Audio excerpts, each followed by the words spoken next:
कराची में अबुल हसन अस्फहानी रोड पर search operation के दौरान 5 गैर कानूनी अफगान बाशिंदों को हिरासत में ले लिया। पुलिस के मुताबिक शहर में ऑपरेशन गैर कानूनी रिहाइश पजीर अफगान बाशिंदों के खिलाफ था।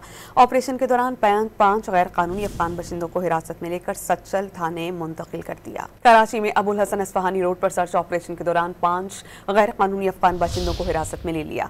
पुलिस के मुताबिक शहर में ऑपरेशन गैर कानूनी रिहाइश पजीर अफगान बाशिंदों के खिलाफ था। ऑपरेशन के दौरान 5 गैर कानूनी अफगान बाशिंदों को हिरासत में लेकर सच्चल थाने मुंतकिल कर दिया। कराची में अबुल हसन अस्फहानी रोड पर सर्च ऑपरेशन के दौरान 5 गैर कानूनी अफगान बाशिंदों को हिरासत में ले लिया। पुलिस के मुताबिक शहर में ऑपरेशन गैर कानूनी रिहाइश पजीर अफगान बाशिंदों के खिलाफ था। ऑपरेशन के दौरान 5 गैर कानूनी अफगान बाशिंदों को हिरासत में लेकर सच्चल थाने मुंतकिल कर दिया। कराची में अबुल हसन अस्फहानी रोड पर सर्च ऑपरेशन के दौरान 5 गैर कानूनी अफगान बाशिंदों को हिरासत में ले लिया। पुलिस के मुताबिक शहर में ऑपरेशन गैर कानूनी रिहाइश पजीर अफगान बाशिंदों के खिलाफ था। ऑपरेशन के दौरान 5 गैर कानूनी अफगान बाशिंदों को हिरासत में लेकर सच्चल थाने मुंतकिल कर दिया।